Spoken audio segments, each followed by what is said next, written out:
자, 우리는 지금 코로나로 인해 길을 잃기도 하고 또 영적으로 흐트러진 자리에서 그리스도인이 마땅히 서야 하는 자리로 돌아가는 회복의 과정을 밟고 있습니다. 여러분, 회복의 길을 잘 가고 계시죠? 잘 가고 계시죠? 네. 귀찮은 겁니까? 안 가고 있는 겁니까? 네. 여러분, 회복의 과정을 잘 밟는 일은 필요한 일입니다. 제가 과정을 계속 얘기하는데요. 왜 이 얘기를 하냐면 필요하기 때문에 하고 있습니다. 여러분, 회복의 과정을 밟지 않아도 회복되는 것처럼 보이기도 해요. 뭐 복잡하게 안 해도 그냥 다 되던데 뭘 자꾸 그렇게 복잡하게 하냐라고 생각할 수 있습니다.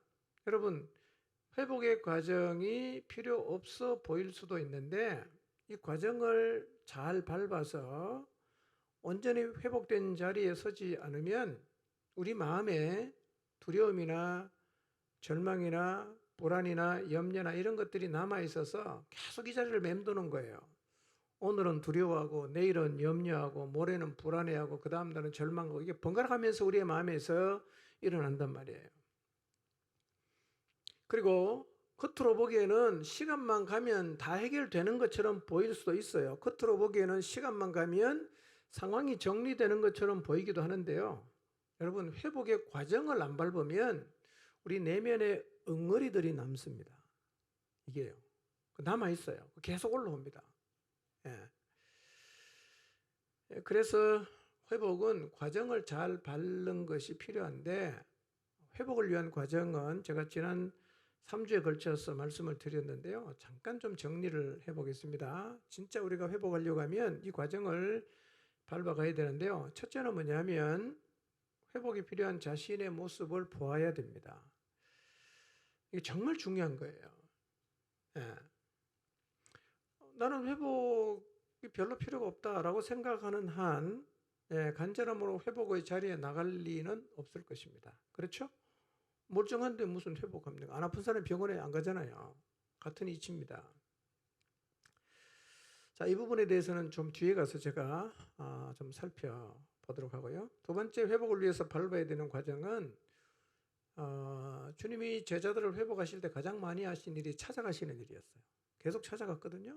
찾아오시는 주님을 만나야 됩니다. 그분은 모임 중에도 찾아가셨고 또 개인적으로도 찾아가셨고요. 또 반복해서 찾아가셨어요. 그래서 우리가 회복하려면 이 주님, 찾아오시는 주님을 만나야 되는데 여러분, 진정한 회복은 종교적 행위의 회복이 아닙니다. 관계성의 회복이에요. 여러분, 종교적 행위의 회복은 마음만 먹으면 금방 할 수 있어요. 그러나 관계성의 회복이라는 것은 간단하지 않습니다. 회복을 하려고 하면 주님을 만나는 이 관계성의 회복이 일어나야 돼요. 여러분, 주님을 인격적으로 다시 만나보십시오. 어떤 일이 일어나는가? 그분을 제대로 만나면 가슴이 따뜻해집니다. 때로는 뜨거워집니다. 마음에 물밀듯이 평안이 밀려와요. 그리고 달려갈 이유가 내 안에서 막 생겨나는 거예요. 그리고 그분을 따라갈 수 있는 힘도 내 안에서 그냥 막 생겨납니다. 그래서 관계성을 회복해야 진짜 회복이지, 종교적 행위를 몇 가지 더 얹어가는 것은 그것은 진정한 회복이 아니에요. 과정을 밟아야 됩니다. 회복을 위해서 세 번째로 우리가 기억해야 되는 거, 밟아야 되는 과정은 우리가 경험하는 모든 상황에서 예수님이 하시는 말씀을 기억해야 합니다. 천사가 무덤에 찾아온 여인들에게 어찌하여 산 자를 죽은 자 가운데서 찾느냐? 그가 여기 계시지 않고 살아나셨느니라. 갈릴리에서 너희에게 어떻게 말씀하셨는지를 기억하라고 하셨어요. 갈릴리에서 너희에게 어떻게 말씀하셨는지를 기억하라. 그들은 기억해냈어요. 그리고 무덤을 떠나 제자들이 모인 곳으로 갔습니다. 우리가 회복하려면 밟아야 되는 과정이 뭐냐면 우리가 인생을 살면서 겪게 되는 모든 상황 속에서 예수님께서 무엇이라고 말씀하시는지를 기억해내야 됩니다. 절망이 될 때, 두려움에 휩싸일 때, 불안감이 밀려올 때, 다 포기하고 싶을 때, 내가 싫어질 때, 세상에 싫어질 때, 자신감이 없을 때, 주님을 따라갈 이유를 잃어버렸을 때, 그 상황에서 하시는 주님의 말씀을 기억해야 됩니다. 그 말씀을 기억하면 놀랍게도요, 갇힌 상황에서 빠져나가는 그 길이에요. 여러분, 이 상황에 갇히면 굉장히 삶이 어두워집니다. 무거워져요. 근데요, 주님 말씀을 기억해내면 그 말씀이 우리를 덮고 있는 모든 어둠을 다 벗깁니다. 그리고 놀라운 자유와 기쁨이 주어져요. 그래서 모든 상황에서 주님이 무엇이라고 말씀하셨는가, 이 상황에서 그것을 기억해야 됩니다. 말씀이 출구입니다. 말씀이 길이에요. 그래서 어떤 상황이 있든지 간에 우리는 하나님 말씀을 기억해내는 것이 습관이 되어야 됩니다. 이것이 습관이 되면 상습적으로 갇히는 부정적 감정의 자리에 갇히지 않게 돼요. 이 패턴이 습관이 되어야 됩니다. 이게 과정이에요. 이 패턴이 습관이 되시기를 바랍니다. 그런데 이런 분도 있을 수 있습니다. 상황에 갇혔을 때 하나님 말씀을 생각하려고 하니까 아무리 생각해도 생각이 안 나요. 그런 분이 있죠? 아무리 생각해도 생각이 안 나. 왜 안 날까요? 던기 없어서 그래요. 생각이라는 것은, 기억이라는 것은 들어있어야 기억이 되는 거죠. 보고 들은 바가 없고 담겨진 바가 없으면 당연히 기억 안 나죠. 그러니 난 도무지 하나님 말씀이 기억이 안 난다, 이런 분은 회개하고 정말 성경을 많이 읽어야 됩니다. 근데 이런 경우도 있죠. 생각을 해냈는데 그 기억된 말씀이 나를 그 갇힌 데서 끌어내지를 못하는 경우도 있어요. 기억했어요. 간신히 기억했어요. 근데 안 나가지는 거예요. 이거 왜 이럴까요? 아마도 그것은요, 기초 체력이 너무 많이 떨어져 있어서 그럴 수가 있어요. 말씀조차도 힘이 되지 않는 이런 경험을 하고 있다면, 시편의 표현처럼 목마른 사슴이 시냇물을 찾기에 갈급해 하듯이 그렇게 헐떡이며 기도와 말씀의 자리로 가야 됩니다. 하루 정도 굶고 밥을 먹어보세요. 절대로 그 사람은 반찬 타령하지 않습니다. 허겁지겁 먹죠. 사실은 기초체력이 떨어진 사람은요, 주님 앞에 그런 자세로 나가서 기도하고 말씀을 먹어야 돼요. 자, 오늘은 회복을 위해서 우리가 밟아야 하는 네 번째 과정에 대해서 말씀을 드리려고 하는데요. 이 말씀을 드리기 전에 먼저 우리의 상태가 이게 회복이 필요한지 그렇지 않은지를 어떻게 알 수 있는가를 좀 돌아보도록 하겠습니다. 스스로 자신을 한번 돌아보십시오. 나는 지금 회복이 필요한 상태인가? 아니면 회복을 안 해도 되는 상태인가를 한번 생각해 보십시오. 나는 회복이 필요한가? 아니면 이미 다 회복이 되었는가?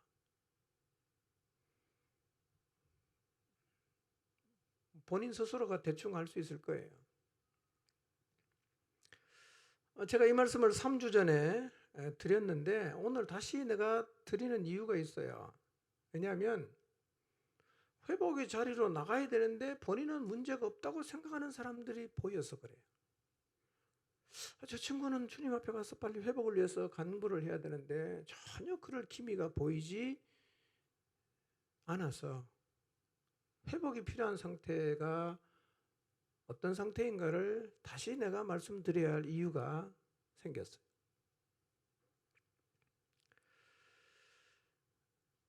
왜 내가 회복이 필요한데 회복의 자리로 나간다는 생각을 못하느냐 하면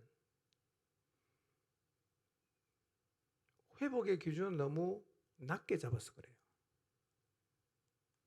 하나님의 교제는 여기인데 내가 임의로 여기다가 맞춰놨어. 여기까지 오면 여기까지 가야 되는데 여기까지 왔으니까 나는 회복을 안 해도 된다라고 생각을 해서 그럴 가능성이 많아요. 그러니까 성경의 관점으로 보면 너무 아닌데 본인은 그거를 족하게 여기기 때문에 회복이 필요하지만 회복의 자리에 나갈 생각을 못하는 것입니다. 제가 볼 때는요, 우리 모두가 어느 정도 회복이 필요한 상태에 저는 있다고 생각을 합니다. 물론 개인차는 존재합니다. 저도 개인적으로 하나님 앞에서 회복이 필요한 부분들을 최근에 와서 많이 보고 있습니다. 정말 간절한 마음으로 이 영역에서 회복이 되기를 주님 앞에 기도하고 있는데요. 제가 지금 이 소리를 괜히 하는 소리가 아니고요. 일부러 저를 낮추어서 하는 얘기가 아닙니다. 진짜 저는 회복이 필요한 영역이 있어요. 보여요. 우리는 회복이 필요하다고 하는 상태를요, 아주 중병에 걸린 사람이, 거동도 못하는 사람이 겨우 걷게 되는 정도를 우리는 회복이라고 생각을 하고 있을지 몰라요. 그래서 걷기만 해도 자신은 회복이 필요 없다고 생각을 하고 있을 수가 있다는 것입니다. 그런데 우리가 도달해야 되는 수준은 이전에 말씀했던 것처럼 사도행전 2장 이후에 나타났던 그 제자들이 섰던 자리입니다. 우리 그 자리에 서야 돼요. 그 자리에 설 수 있도록 회복을 간구해야 됩니다. 그래야 오늘 우리들의 삶을 통해서 사도행전에서 일어났던 하나님의 역사가 나타나게 된단 말이에요. 그러니까 회복하자는 말은 간신히 걷는 자리에 서자는 말이 아니라 어쩌면 영적인 전사가 되는 자리에 서자는 말입니다. 여러분, 옛날이나 지금이나 우리가 영적인 전사가 되지 않으면 세상을 변화시킬 수가 없습니다. 세상을 못 이겨요. 세상을 변화시키고 세상을 복음화시키기 위해서 교회를 세우시고 우리를 부르는데 그 일을 전혀 엄두를 못 낸다. 그러면 교회가 있으나 마나 해지지 않겠습니까? 우리가 돌아갈 자리가 있어요. 그 자리까지 가야 된다는 것입니다. 도대체 어떤 영역에서 회복이 필요한가? 자, 사도행전을 보면서 몇 가지만 살펴보도록 하겠습니다. 어떤 영역에서 회복이 필요한가?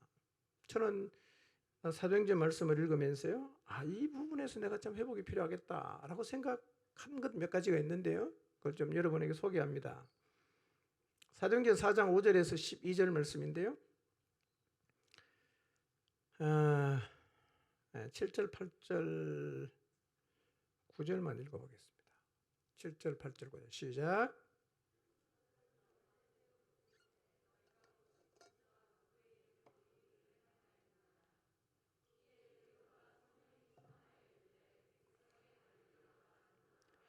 만일 병자에게 행한 착한 일에 대하여 이 사람이 어떻게 구원을 받았느냐고 오늘 우리에게 질문하면 그래서 쭉 나가는 거죠. 4장 1절을 보면 유대 관리들은 사도들이 예수님의 부활을 전하는 것을 너무 듣기 싫어했어요. 정말 듣기 싫어했어요. 왜냐하면 사도들의 말대로 예수님 부활했으면 자기들은 하나님의 아들을 죽인 게 되니까 그거는 진짜 듣기 싫어했어요. 그래갖고 자꾸 부활을 얘기하니까 잡아 가두었어요. 그리고 이튿날 공회 가운데 세워놓고 신문을 하는데 이 공회 앞에서 보이는 이 베드로와 사도들의 태도는 부활 후 40일까지의 제자들의 모습과는 완전히 달랐어요. 두려워하고 숨고 문장구고 이랬던 제자들인데요. 지금 완전히 다른 모습을 보이고 있어요. 근데 이 말씀을 읽는데 제 안에 이런 질문이 생겼어요. 나에게 지금 사도들이 가졌던 담대함이 있는가? 이런 질문이 생겼어요. 사도들이 가졌던 담대함이 지금 내 안에 있는가? 만약에 우리의 마음속에 이 담대함이 없다면 우리는 회복이 필요한 상태입니다. 우리 다 이 자리에 서야 된단 말이에요. 여러분, 우리 시대도요, 복음을 전하려고 하면 2000년 전과 비슷한 상황이 되었습니다. 오늘날 복음 전해보십시오. 이상하게 생각합니다. 비난합니다. 욕합니다. 미쳤다 그럽니다. 원색적으로 복음 전해보세요. 아직도 그걸 믿냐? 아직도 그런 소리 하냐? 핍박을 받는 시대가 되었습니다. 그렇게 계속 비난받고 이상한 사람 취급을 받으니까요. 복음을 우리가 자꾸 말을 안 하는 거예요. 괜히 입 열면 내가 이상한 사람 되니까 입을 닫고 살아요. 그래서 오늘날은요, 담대함이 없으면 복음을 말할 수 없는 시대가 되었어요.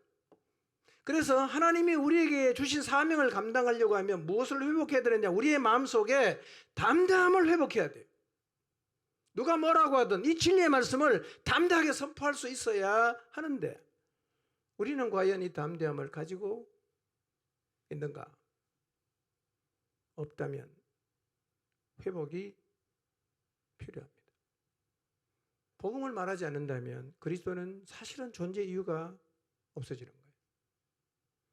나발을 불어야 돼요. 박수 쳐주면 얼마나 좋겠어. 다 미쳤다 그러니까. 자꾸 말을 못하는 거예요. 사도들은 죽이려고 했잖아. 부활했다고 하면. 그래도 말하잖아요.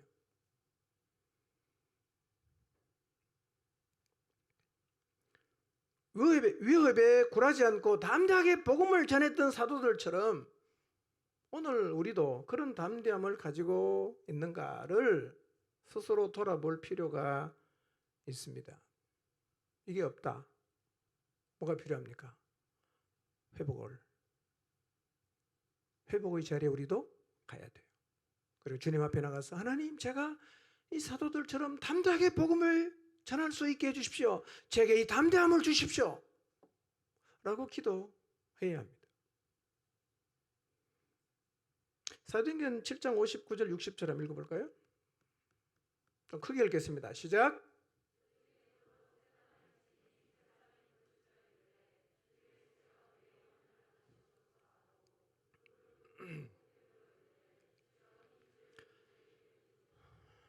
이 말을 하고 자니라. 이 말씀을 읽는데요, 이 스데반의 기도가 제게 아주 크게 들렸어요. 제 스스로 이런 질문을 하게 됐습니다. 나는 지금 스데반처럼 기도할 수 있을까? 나는 지금 스데반처럼 기도할 수 있을까? 나를 죽이려고 돌 던지는 사람을 향해서 주님, 이 죄를 저 사람에게 돌리지 말아 주십시오 라고 나는 기도할 수 있을까? 그 자리에 안 서봐서는 모르겠지만, 그 자리에 서면 성령께서 힘을 줄지는 모르지만 사실은 자신이 없어요. 이 말씀의 거울 앞에서 회복이 필요한 저의 모습을 또 보게 됐습니다. 우리 한번 이 말씀 앞에 서 봅시다.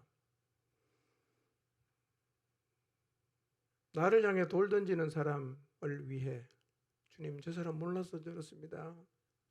이 죄를 그 사람에게 돌리지 말아 주십시오 라고 여러분 스데반처럼 기도할 수 있겠습니까? 지금 나는 나를 비난하고 나를 욕하고 나를 죽이려고 계속해서 돌 던지고 있는 사람을 향해서 어떤 마음을 가지고 있을까요? 여러분, 스데반처럼 기도하는 거 쉬운 일 아닙니다. 예수님하고 똑같은 기도거든요. 어려운 일입니다. 그렇지만 그리스도인이 드려야 하는 기도인 것은 분명합니다. 우리는 다 이 자리에 서야 합니다. 나를 비난하고 욕하고 힘들게 하는 사람을 위해서 그의 죄를 하나님에게 용서해달라고 기도하는 것이 얼마나 어려운 일입니까? 이건요, 의지로 되는 게 아닙니다. 어금니 깨물어도 안 됩니다. 특히 나를 향해 지속적으로 돌 던지는 사람을 용서하는 거 대단히 어려운 일입니다. 마음에 상처가 있거나 기질적으로 내성적인 사람은 사람을 용서하는 게 훨씬 더 어렵습니다. 우리는 지금도 나를 힘들게 하는 사람을 용서하지 않고 있을 수 있어요. 마음에 딱 담아두고 표시는 안 내지만 나 절대로 너 용서 안 한다. 여러분, 그래서 사람들이 흔히 하는 말들이 있지 않습니까? 내 눈에 뭐가 들어가기 전에 내가 너 용서 안 하겠다 라고 얘기하지 않습니까? 스데반이 무슨 잘못을 했나요? 오직 복음 때문에 고난당하는 거죠. 돌에 맞아 죽는 거죠. 근데 그렇게 기도했어요. 우리가 서야 할 자리입니다. 오늘 내가 스데반처럼 기도할 수 없다면 회복이 필요한 상태라는 사실을 알아야 합니다. 사도행전 8장 26절을 보겠습니다. 읽습니다. 시작. 주의 사자가 빌립에게 말하여 이르되 일어나서 남쪽으로 향하여 예루살렘에서 가사로 내려가는 길까지 가라 하니 그 길은 광야라. 자, 주의 사자가 나타났어요. 빌립에게. 이렇게 말합니다. 남쪽으로 향해서 예루살렘에서 가사로 내려가는 길까지 가라. 그 뒤에다가 주석을 붙여놨어요. 그 길은 광야다. 이렇게 적어놨어요. 자, 두 가지가 쉽질 않아요. 두 가지가. 첫째, 주의 사자의 소리를 듣는 게 쉽지 않아. 성령께서 내게 하시는 음성을 듣는 게 쉽지 않습니다. 어쩌면 여러분이 오랫동안 신앙생활하면서 주님이 내게 주시는 그 세미한 음성을 한 번도 들어보지 못한 분이 계실지 몰라요. 이게 뭔지 모르겠다. 한 번도 들어본 적이 없다. 두 번째, 광야로 가라는 말씀에 순종하는 것도 쉽지 않아요. 여러분, 상식적으로 전도하려면 어디로 가야 됩니까? 사람이 모인 광장으로 가야지 사람이 없는 광야로 가면 안 됩니다. 무슨 사막에 뜰나무를 전도합니까? 왜 광야로 가라고 할까요? 받아들이기 쉽지 않아요. 그러나 빌립은 갔어요. 가보니까 누가 지나갑니까? 에티오피아 네시, 권세가 있는 네시가 병거를 타고 지나가고 있어요. 그리고 빌립은 가서 복음을 전했습니다. 여러분, 이렇게 해서 복음이 에티오피아로 갔어요. 두 가지 일이 일어나야 됩니다. 하나는 주의 사자나 혹은 성령께서 하시는 말씀을 듣는 일인데요. 지금 만약에 내 삶에서 나는 전혀 주님의 음성을 들을 수 없다고 하면 나는 뭐가 필요하냐? 회복이 필요한 거예요. 관계가 제대로 안 되고 있다는 얘기입니다. 그리고 두 번째, 상식에 맞지 않는 말씀에도 순종하는 일이 일어나야 하는데요. 우리도 빌립과 비슷한 경험을 할 때가 있지요. 때로는 성령님이 내 안에, 내 마음에 마음을 주시는데요. 도저히 갈 수 없는 사람, 말 붙이기 너무 힘든 사람, 가면 벌벌벌 떨리는 사람에게 자꾸 나보고 가라는 거예요. 어떤 때는 복음에 적대적인 사람을 향해서 막 가라고 하신단 말이에요. 그런데 우리 안에 그렇게 말씀하시는 주님의 음성을 듣고도 나는 못 갑니다. 나는 무서워서 못 가겠어요. 라고 계속 안 가고 있다면 나는 지금 회복이 필요한 상태라는 사실을 알아야 돼요. 나 못 가요. 저 사람에게 절대로 못 갑니다. 안 가고 계십니까? 그게 회복이 필요한 상태예요. 사도행전을 보면 이런 사례가 적질 않아요. 여러분, 돌아가서 이번 주에 한번 사도행전을 읽어보십시오. 그리고 그 말씀의 그걸 앞에서 오늘 내가 어떤 모습으로 서 있는지를 돌아보고 갈망하는 마음으로 회복의 자리로 나가시기를 바랍니다. 자, 오늘 회복의 과정 네 번째 말씀입니다. 회복을 하려면 네 번째로 믿음이 살아나야 합니다. 한번 따라 합시다. 믿음이 살아나야 합니다. 네. 여러분, 주님이 부활하신 날 정말 기쁜 날이죠. 희망을 가질 수 있는 날입니다. 근데 제자들은 두려워하고 절망하고 우왕좌왕하고 있어요. 왜 제자들이 이런 모습을 보이는 걸까요? 성경은 말합니다. 믿음을 잃어버렸다는 거예요. 믿음을 잃어버렸어요. 그래서 부활 후 40일의 기간 동안 일어난 일을 기록하고 있는 마가복음 16장이나 누가복음 24장이나 요한복음 20장, 21장을 읽어보면 제자들이 믿음을 잃어버렸다, 믿지 않았다는 표현이 굉장히 반복해서 나옵니다. 믿음을 잃어버렸다는 거죠. 한번 찾아보겠습니다. 마가복음 16장 10절과 11절 오늘 읽었죠? 읽어보겠습니다. 시작. 슬퍼하며 울고 있는 중에 이 일을 알림해 그들은 예수께서 살아나셨다는 것과 마리아에게 보이셨다는 것을 듣고도 믿지 않았다. 듣고도 믿지 않았다. 여러분, 제자들은 부활의 소식을 몰라서 안 믿은 게 아닙니다. 알았어요. 근데도 안 믿었어요. 이거예요. 하나님 쪽에서는 약속을 다 이루었어요. 십자가에서 우리의 죄를 대속하시고 우리의 죄를 짊어지시고 죽으시고 죄의 문제를 해결하시고 우리를 의롭다 하시기 위해서 다시 부활시켰어요. 문제는 우리 쪽이에요. 안 믿는 거예요. 하나님이 안 하신 게 아니라 하나님은 다 하셨어요. 근데 이쪽에서 못 믿는 거죠. 이게 문제란 말이에요. 왜 못 믿냐? 믿음을 잃어버린 거죠. 여러분, 믿음을 잃어버린 것은 길을 잃어버린 것과 똑같아요. 제자들이 이전에 예수님 살아계실 때는 길이 있잖아. 누굽니까? 예수님이 길이에요. 그냥 주님만 따라가면 됐어요. 근데 그분이 십자가에 죽었어요. 갑자기 뭐가 없어졌어요? 길이 없어진 거예요. 부활하셨지만 못 믿으니까 길을 완전히 잃어버렸습니다. 그래서 갈팡질팡 우왕좌왕 하는 거예요. 믿음이 뭐냐? 이런 거예요. 아무것도 보이지 않는 상황에서 또 의지하고 잡고 일어설 만한 것이 없는 상황에서 붙잡고 일어서는 것, 그게 믿음이에요. 아무것도 보이지 않습니다. 근데 나는 그거 붙잡고 일어설 수 있어요.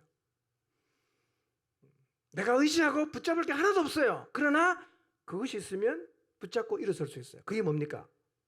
믿음이에요. 믿음. 그래서 믿음을 잃어버리면 못 일어섭니다. 믿음을 잃어버리는 사람은 못 일어납니다. 믿음을 잡으면 일어설 수 있는데 이거를 잃어버리면요 붙잡고 일어설 수 있는 게 없거든요. 길을 잃어버리고 못 일어나는 거예요. 자, 마가복음 16장 12절 13절 한번 보겠습니다. 시작.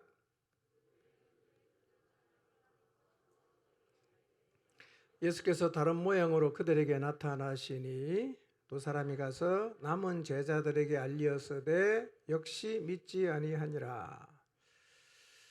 여러분, 믿음을 잃어버린 제자들은 부활의 소식을 두 번 듣습니다. 첫째는 마리아에게 듣고 두 번째로는 엠마오로 내려가던 사람이 주님 만나고 다시 돌아와서 우리가 부활하신 주님을 만났다고 두 번째 얘기했거든요. 그래서 성경은 뭐라고 말합니까? 역시 믿지 않았다 이렇게 말하고 있습니다. 자, 이런 얘기입니다. 믿음을 잃게 되면 하나님의 약속도 하나님의 말씀도 모두 무용지물이 돼요. 여러분, 믿음 잃어버리면 하나님이 약속을 아무리 말해줘도 의미가 없어요. 하나님 말씀을 아무리 가르쳐줘도 의미가 없어진단 말이에요. 그래서 여러분, 믿음을 잃어버리는 것은 정말 치명적입니다. 치명적이에요. 이 문제는요, 믿음을 회복하지 않는 한에는 해결할 수가 없어요. 자, 마가복음 16장 14절 한번 볼까요? 읽어보겠습니다. 시작. 음식을 먹을 때에 예수께서 그들에게 나타나사 그들의 믿음 없는 것과 마음이 완악한 것을 꾸짖으시니 이는 자기가 살아난 것을 본 자들의 말을 믿지 아니함일러라. 계속 성경은 제자들이 안 믿었다라는 사실을 강조하고 있어요. 믿음을 잃어버렸다 이걸 강조하고 있죠. 주님은요, 제자들이 믿음이 없는 것 그리고 마음이 완악한 것을 꾸짖었다 그랬어요. 여러분, 주님은요 지금 우리를 향해서도 믿음이 없는 것은 책망합니다. 믿음이 없는 것은 꾸짖어요. 근데 주님은 공생의 사역하실 때도 똑같았어요. 제자들이 믿음이 없어서 귀신을 쫓아내지 못했을 때 주님이 오셔서 제자들에게 하신 말씀이 누가복음 9장 41절입니다. 한번 읽어볼까요? 시작. 믿음이 없고 패역한 세대여, 내가 얼마나 너희와 함께 있으며 너희에게 참으리요 내 아들을 이리로 데리고 오라 하시니 그랬어요. 믿음이 없으니까 제자들이 할 수 있는 게 아무것도 없었어요. 그래서 예수님은요, 우리가 믿음을 잃어버리거나 믿음을 갖지 못하는 것을 가장 안타까워하십니다.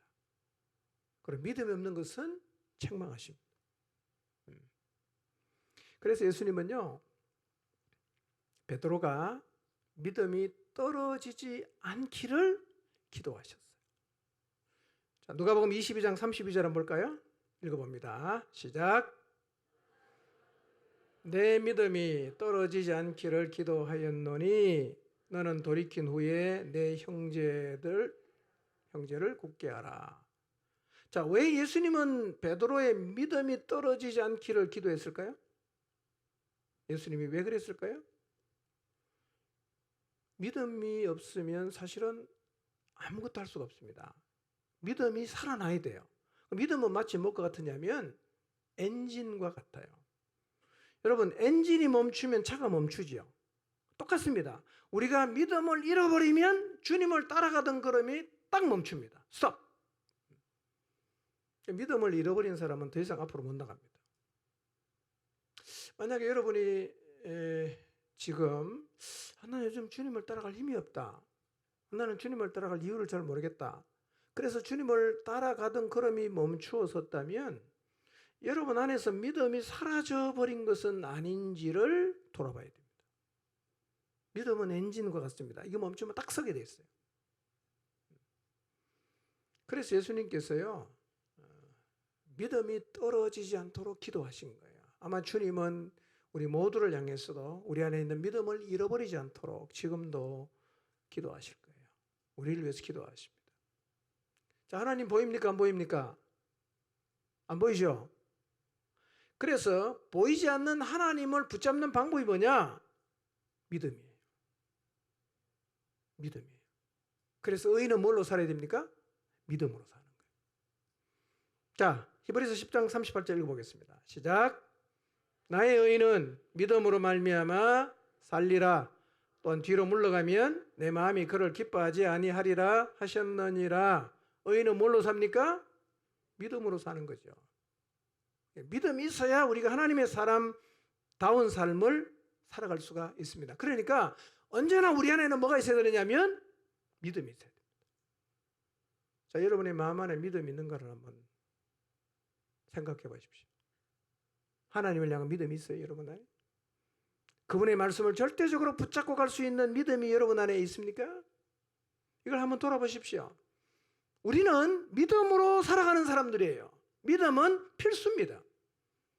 그래서 예수님은요, 공생의 사역을 하실 때에도 믿음이 작거나 그래서 의심을 하는 제자들을 향해서 많이 꾸짖었어요.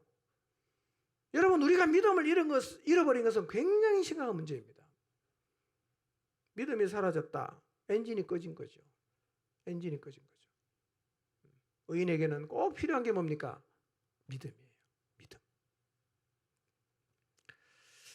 자, 누가복음 24장 24절 25절 한번 볼까요? 읽습니다. 시작. 두 사람이 무덤에 가 과연 여자들이 말한 바와 같음을 보았으나 예수는 보지 못하였느니라 하거늘 이르시되 미련하고 선지자들이 말한 모든 것을 마음에 더디 믿는 자들이여 그랬어요. 뭐 잘 아시는 것처럼 이날은 주님 부활하신 날입니다. 그리고 이 사람들은 부활의 소식을 전해 들었어요. 근데 어디로 갑니까? 낙심해서 시골로 내려가고 있어요. 왜 내려갔는가? 믿음을 잃어버렸으니까요. 여러분, 믿음을 잃어버리면 우리의 신앙은 밑으로 내려갈 수밖에 없습니다. 이것은 아무리 용서도 안 돼요. 그러니까 자꾸 여러분 의지적으로 노력을 해도 자꾸 뒷걸음질을 하게 되고 밑으로 처지면요, 억지로 올라가려고 노력하지 말고 뭐를 회복하려고 노력해야 됩니까? 하나님을 향한 믿음을 회복하려고 노력해야 됩니다. 믿음을 회복하는 자리로 가야 돼요. 여러분, 주님을 따라가는 것은 의지로 노력해서는 못 갑니다. 왜냐하면 너무나 상식이 안 맞거든요. 우리 상식으로 이해 못하는 겁니다. 동정녀 탄생, 예수님이 우리 죄 때문에 죽었다, 이거요, 이론적으로 우리가 이해할 수 없는 것들입니다. 믿음으로만 갈 수 있는 거예요. 그런데 여러분, 이 엠마오로 내려가던 두 제자는요, 주님의 죽으심, 그 다음에 주님이 부활하신 것, 그 다음에 주님이 부활했다는 소식을 전해줬던 모든 얘기를 다 알고 있어요. 그런데 지금 낙심해서 내려가고 있어요. 이게 무슨 얘기입니까? 아는 것하고 믿는 거는 완전히 별개라는 거예요. 여러분, 성경 지식을 많이 갖고 있다고 믿음이 좋은 건 아닙니다. 아는 것하고 믿는 것은 완전히 별개로 작동합니다. 에마로 내려간 두 명의 제자는 다 알고 있어요. 그래서 예수님 물었거든요. 뭐 때문에 그러냐? 그랬더니만 이 제자가요, 예수님을 책망하거든요. 아니, 당신은 이 동네 살면서 그 일이 일어난 이 빅뉴스를 아직도 모르냐고. 이렇게 얘기했어요. 그리고 다 얘기를 해줬어요. 그러면서 내려가고 있단 말이에요. 여러분, 신학자들, 성경을 연구하고 가르치는 신학자들 가운데 예수님 안 믿는 사람이 적지 않습니다. 아는 거하고 믿는 것은 별개예요. 믿어야 됩니다. 하나님 말씀은 믿어야 되는 거예요. 그래서 예수님은 이 모든 사실을 들어서 알면서도 믿지 않는 제자를 미련하다, 어리석다라고 책망을 하셨어요. 여러분, 믿음을 잃어버린 것은 책망을 받을 일입니다. 여러분 한번 돌아보십시오. 혹시 믿음을 잃어버리지 않으셨어요? 주님에게 책망을 받으시고 다시 예루살렘으로 올라가게 되시기를 바랍니다. 여러분, 믿음을 잃어버린 것은요, 어쩔 수 없는 일이라고 말하면 안 됩니다. 예. 책망을 받더라도 반드시 회복해야 되는 일입니다. 다 알고 있지만 안 사라진다면 믿음을 잃어버린 거니까 다시 믿음을 회복하는 자리로 나가야 됩니다. 자, 요한복음 20장 24절 25절 한번 보겠습니다. 읽어볼까요? 시작.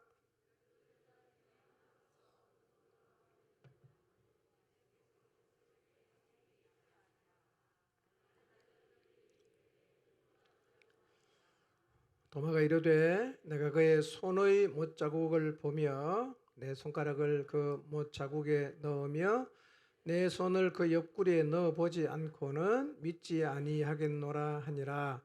도마에게 이르시되 내 손가락을 이리 내밀어 내 손을 보고 내 손을 내밀어 내 옆구리에 넣어보라. 그리하여 믿음 없는 자가 되지 말고 믿는 자가 되라. 여러분, 제자들의 모임에 함께하지 않았던 도마는 예수님의 12명 제자 중에 가룟 유다를 제외한 제자 중에서 유일하게 부활을 믿지 않고 있는 사람이었어요. 유일하게 도마가 안 믿어요. 다른 사람 다 믿어요. 이유가 뭐냐면 다른 사람을 주님을 만났고 도마는 그때 없었거든요. 근데 8일이 지난 다음에 예수님이 찾아오십니다. 그리고 이번에는 주님이 도마에게만 집중하세요. 도마에게 앞에 탁 찾아가서 앞에 서셔서 손과 옆구리를 보여주십니다. 봐라고. 옆구리를 봐라고. 그리고 믿음 없는 자가 되지 말고 믿는 자가 되라. 이렇게 말씀을 하셨어요. 그러니까 주님은 지금요, 어떻게 하든지 간에 이 도마에게 뭐를 회복시키려고 합니까? 믿음을 회복시키려고 하는 겁니다. 왜 그랬을까요? 의인은 믿음으로 살기 때문에 믿음이 없으면 사실은 우리가 할 수 있는 게 없어요. 오늘 우리가 만약에 믿음을 다 잃어버렸다. 주님을 위해 살 수 있는 일이 하나도 없어집니다. 우리가 그분을 향한 믿음이 살아난다. 뭐든지 다 할 수 있어요. 그러니까 주님은 제자들에게 제일 회복시키고 싶은 게 뭐냐면 그들이 다시 믿음을 회복하기를 주님이 원하셨어요. 그리고 그걸 집중적으로 회복시켜 주셨어요. 우리도 마찬가지입니다. 믿음이 살아나야 됩니다. 여러분의 마음 안에 믿음이 살아나야 돼요. 그러지 않으면 우리가 주님을 따라갈 수가 없어요. 우리의 내면을 한번 돌아봅시다. 내 안에 과연 믿음이 있는가? 나는 예수님을 믿는가? 나는 예수님이 하신 모든 말씀을 진실로 믿고 있는가? 주님은 이런 말씀을 하시거든요. 나를 믿어라. 나를 믿어라. 이 얘기를 계속 하신단 말이에요. 우리가 그분을 믿지 않으면, 우리가 그분의 말씀을 믿지 않으면 어떻게 그분을 따라갈 수가 있겠어요? 그래서 믿음의 회복은 반드시 일어나야 합니다. 여러분의 마음 안에 그분을 향한 믿음이 있는지를 한번 돌아보십시오. 자, 믿음이 있는지 없는지 확인할 수 있도록 제가 몇 가지 질문을 해볼 테니까 스스로 정직하게 한번 물어보시기를 바랍니다. 나는 지금 말씀을 붙잡고 일어설 수 있는가? 아무리 힘들고 어려워도 나는 하나님 말씀만 있으면 일어난다. 그게 내 모습인가? 나는 지금 확신 가운데 신앙의 길을 걸어가고 있는가? 나는 기쁨과 소망으로 이 길을 걷고 있는가? 내 안에 제자들과 같은 담대함이 있는가? 나는 지금 세상에 여러 소리가 들리지만 오직 말씀을 길로 삼고 갈 수 있는가? 혹시 주님을 따라가야 되는 의미를 잃어버리고, 그래서 신앙의 길도 잃어버리고 표류하고 있지 않는가? 이 질문에 대한 답은 우리의 상태가 어떠한지를 알게 할 것입니다. 믿음이 살아나야 합니다. 우리의 마음속에 믿음이 살아나야 됩니다.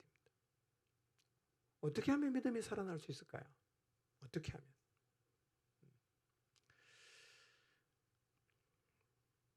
잃어버린 믿음을 되찾는 방법은 사실은 회복의 과정 속에 이게 중첩됩니다. 따로 떨어져 있는 게 붙어 있는데요. 주님께서 제자들의 믿음을 회복시킬 때 가장 많이 사용하신 방법이 뭐냐면 찾아가신 거예요. 주님을 만났던 제자들은 다 믿음이 회복됐어요. 예수님을 나는 넣어보지 않고는 나는 못 믿는다 라고 얘기했던 도마가요, 주님을 만난 자리에서 믿음을 회복했거든요. 자, 요한복음 20장 28절 29절 한번 보겠습니다. 시작. 주님이시여 나의 하나님이시니이다. 예수께서 이르시되 너는 나를 본고로 믿느냐? 보지 못하고 믿는 자들은 복되도다 하시니라.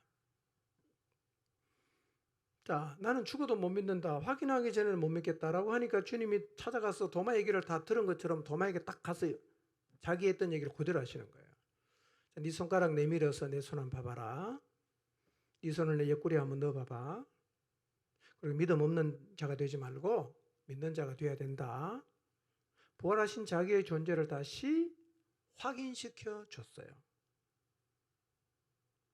이 과정 속에서, 주님을 만나서 나누는 이 과정 속에서 하나님의 은혜가 임합니다. 그 도마가요, 예수님을 향해서 신앙 고백을 합니다. 당신은 나의 주님이십니다. 나의 하나님이십니다. 뭐가 살아난 겁니까? 믿음이 살아났어요. 여러분, 주님을 깊이 만나면, 주님을 인격적으로 만나면 우리 안에도 이 고백이 살아나게 돼요. 이 고백이 모두 회복되시기를 바랍니다. 절대로 못 믿겠다 그랬잖아요. 뭐 특별히 한 일이 없어요. 그냥 주님 만나 주신 거예요. 나 확인해봐, 나 부활한 거 맞아. 그것밖에 안 했어요. 근데 하나님 은혜가 임했어요. 신앙 고백하는 거예요. 예수님을 주님으로 고백하고 예수님을 하나님으로 고백합니다. 믿음이 살아났다는 얘기죠. 디베랴 바다에서 제자들 8명의 제자를 만나지요. 특히 주님은 15절 이후에 보면 베드로에게 말씀하십니다. 네가 나 사랑하냐? 디베랴 바다에서 베드로가 고기가 많이 잡히고 숯불에 고기를 구워서 음식 주시는 장면을 통해서 과거를 회상하게 돼요. 그리고 그 자리에서 베드로는 주님을 향해 사랑을 고백합니다. 그리고 다시 주님을 따라 나서기로 작정을 해요.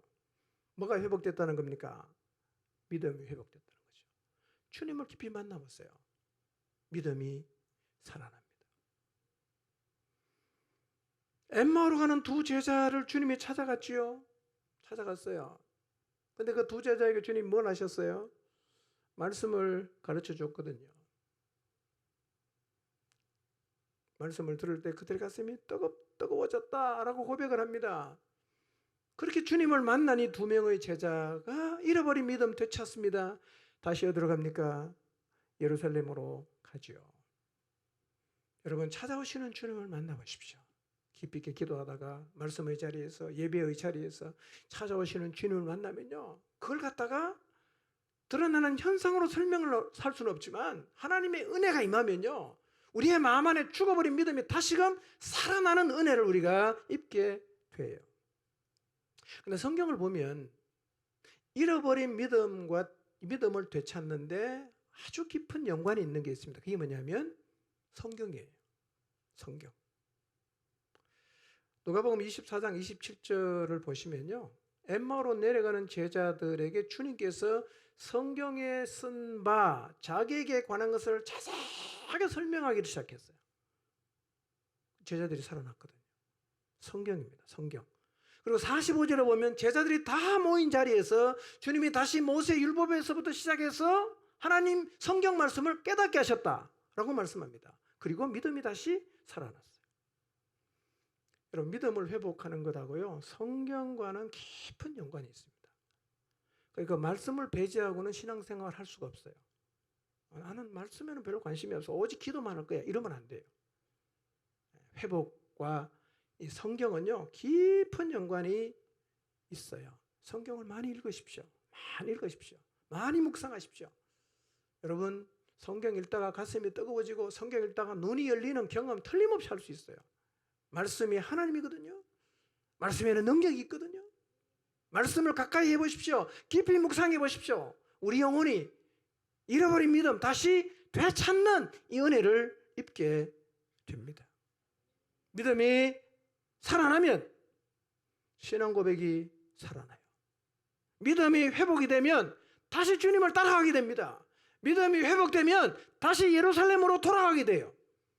세상같이 내려놓고 세상을 역주행할 수 있게 돼요. 의인은 뭘로 산다고요? 믿음으로 사는 거예요.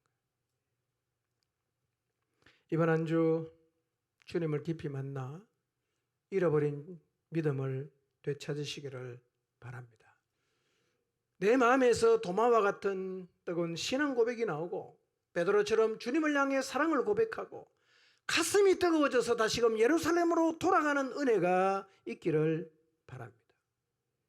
여러분, 내가 지금 어떤 신앙적 행위를 하고 있는가, 이게 전부이지 않습니다. 여러분, 신앙적 행위는요, 흉내낼 수 있어요. 흉내낼 수 있습니다. 안 믿고도 교회 나올 수 있고요, 안 믿고도 헌금할 수 있고요, 안 믿고도 열심히 할 수 있습니다. 중요하지 않습니다. 더 중요한 게 뭐냐, 내 속에 믿음이 살아나야 됩니다. 내 속에 믿음이 살아나서 가는 것을 우리가 생명력이라고 말할 수 있습니다. 신앙의 길은요, 겉으로 드러나는 행위를 노력해서 가는 게 아니라 내 안에 믿음이 살아나서 생명력으로 가는 것이에요. 믿음이 회복되면 우리 안에 뭐가 살아난다고요? 생명력이 살아납니다. 이게 진짜 신앙이에요. 여러분 모두의 마음속에서 믿음이 살아나고 생명력이 회복되시기를 바랍니다. 이번 한 주 주님 앞에 나가십시오. 주님을 깊이 만나십시오. 그리고 죽어버린, 잃어버린 믿음을 다시 되찾고 살아나서 제자들처럼 담대해지고 스데반처럼 기도하고 빌립처럼 온전히 하나님 말씀에 순종하는 회복의 자리에 서게 되시기를 주님의 이름으로 축원합니다.